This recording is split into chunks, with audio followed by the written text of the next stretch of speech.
the latest. Thank you, Governor. As of the 5 o'clock advisors from the National Hurricane Center, Irma is a Category 4 hurricane with winds of 155 miles an hour and is located about 345 miles southeast of Miami. There's increasing confidence that Irma will make landfall across southern Florida late Saturday night or early Sunday, then continue to track northward along the Florida Peninsula through early Monday. The forecast track then indicates Irma moving northwest across Georgia while weakening. While this is good news for South Carolina, the state will still experience impacts from Irma, as it will be a large storm as it passes to the west. Any eastward shift to its track will only increase potential impacts. Perhaps the greatest concern will be the potential for storm surge inundation of low-lying coastal areas, mainly across the southern portion of the coast. We have been in close contact with the National Hurricane Center throughout the day and with your local National Weather Service offices to provide guidance on potential storm surge impacts. Given the current track of the storm, the National Hurricane Center is advising that 4 to 6 feet of inundation above normally dry ground is possible for south coastal regions of South Carolina. This could result in significant impacts to low-lying areas along the coast, including tidal waters that penetrate inland. Damage to docks and piers are possible, along with heavy beach erosion. Barrier Island and low-lying coastal roadways could become flooded. In addition, south and west of Interstate 26, there's potential for strong tropical storm force wind gusts of 50 to 70 miles per hour, especially along the immediate south coast. These winds could cause scattered damage to trees and power lines, as well as some possible minor damage to structures. Elsewhere, 30 to 50 mile an hour wind gusts are possible and also likely result in some power outages. 4 to 7 inches of rainfall with isolated amounts of 10 inches are possible and could lead to flash flooding. In addition, minor to moderate river flooding is also a concern next week after these rains occur. One last thing is also with threat for tornadoes as the storm approaches and moves inland. Scattered tornadoes are possible south and west of Interstate 26, where the strongest winds will be located. However, isolated tornadoes cannot be ruled out elsewhere across the state. That's all I have. Thank you. Thank you. Starting at 10 a.m. tomorrow, Saturday, September the 9th, 2017, I'm ordering the mandatory evacuation of the following barrier islands located in these counties: Colleton County, Beaufort County, and Jasper County. That is the barrier islands in those 3 counties only. There will be no other evacuations for any counties other than these 3, and that is limited to these barrier islands that I'm mentioning now. In Colleton County, it will be Edisto Beach. In Beaufort County, it will be these islands: Dolfusky, Fripp, Harbor, Hunting, and Hilton Head Islands. Those in Beaufort County. Say again: Dolfusky, Fripp Island, Harbor Island, Hunting Island, and Hilton Head Island. In Jasper County, there are 2: Knowles, Knowles Island, and Tullifini Island, Tullifini. Those are the 2 in Jasper County.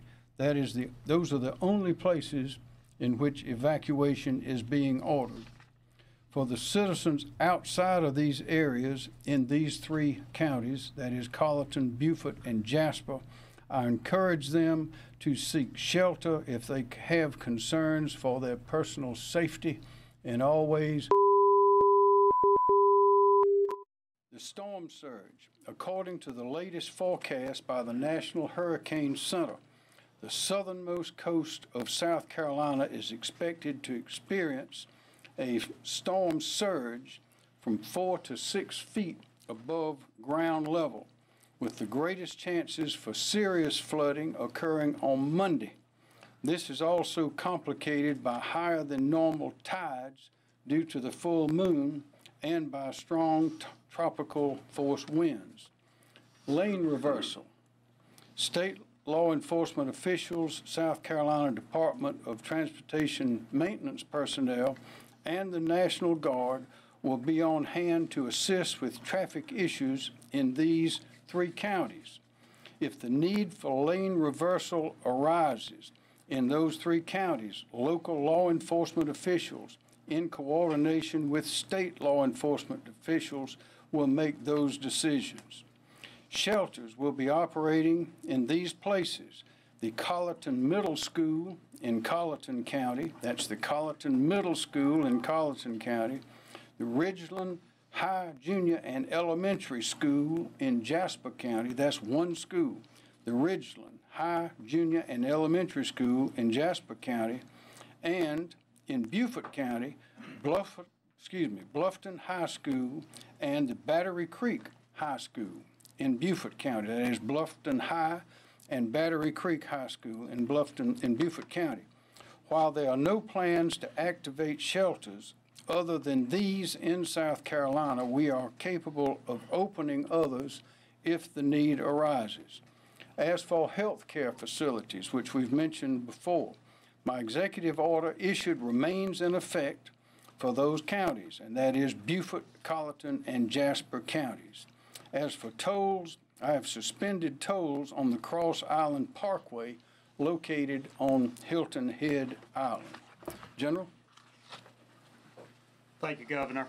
All of Team South Carolina, from your local government all the way through the governor, we're very concerned with safety, security, and to do any necessary infrastructure restoration post-storm. Therefore, State Law Enforcement Division, Department of Natural Resources, Department of Public Safety, Triple P, the South Carolina Department of Transportation, and the National Guard will remain in support of the counties as long as it's necessary. We're not declaring this disaster over. We are taking a very cautious approach, and we will remain to make sure that we properly support our local law enforcement and county restoration efforts. Thank you. And I say again, weather is unpredictable.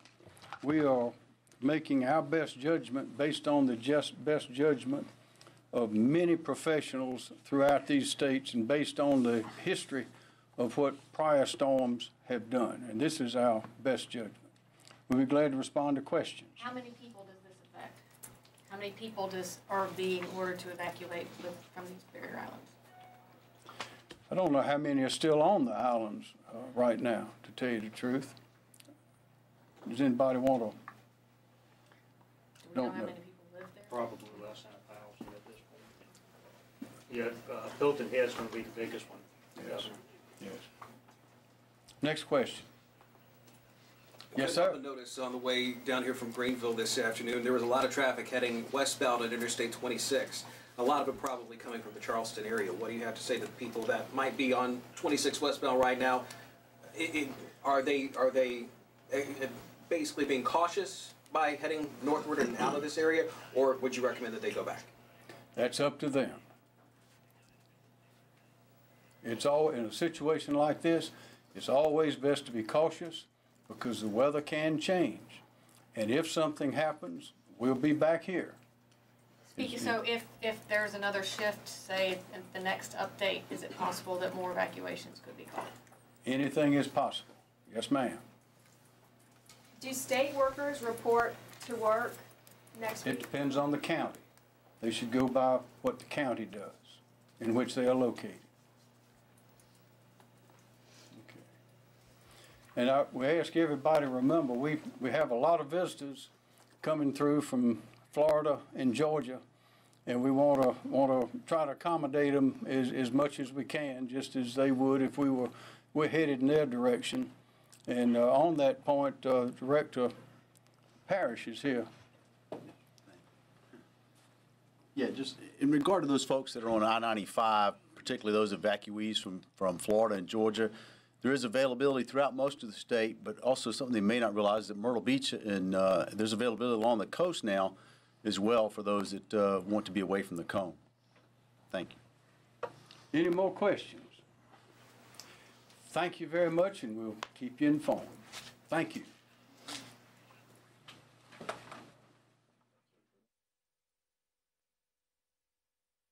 Finishing up, Governor Henry Master finishing up that press conference just before 8 o'clock. I think it's important to say he's not calling for the total evacuation of Jasper, Beaufort, and Colleton counties. Only the barrier islands, Edisto Beach, Tefusky, Fripp, Harbor Island, Hunting Island, and also Hilton Head, Knowles Island, Telefini on Jasper County. And also there was a reporter there in Columbia that asked the governor if more evacuations could follow. He replied saying that he would continue to watch the latest advisory, which another one will come down at 11 o'clock. Yeah, and I don't think a whole lot's going to change between now and 11 o'clock.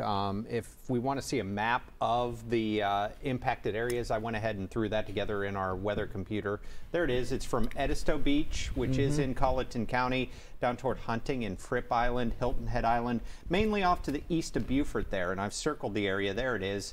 Edisto Beach, Hunting Island, Fripp Island, Hilton Head, and all the other small islands that Dean named. Those are the major ones that we're looking at, so that's where the... He said mandatory evacuation, so I'm not going to question that. Well, I don't think, and there's always conversation about, is there really a mandatory evacuation? Right. It is suggested by government officials in our state to leave this area.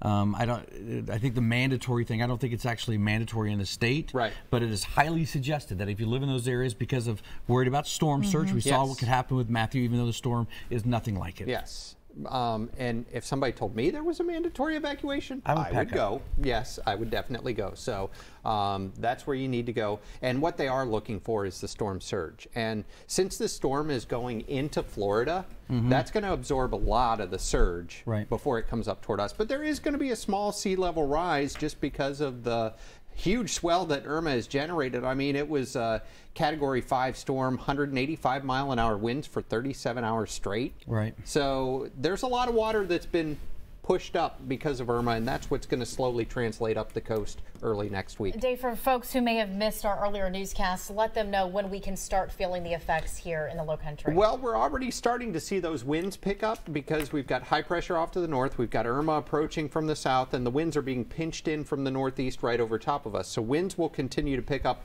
all weekend long. The ocean, no one should get in the ocean this weekend because we've got a high risk for rip currents, and we're looking at the dangerous waves getting larger throughout the weekend. But as far as the rain, it looks like the Irma rains would start late Sunday, but more likely Monday. If we're going to get tropical storm force winds, that would be more so on Monday. Tornado threat, heavy rain threat. So it's mainly Monday.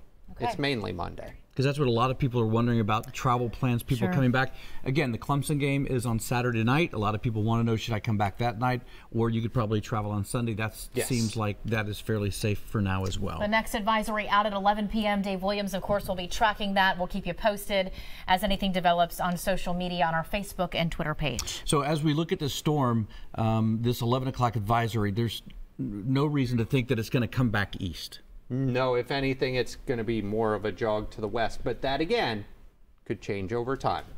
Right. All right, we'll see you at 11 o'clock. Thank you so much for watching. We'll be updating our website, abcnews4.com as well. Have a great night.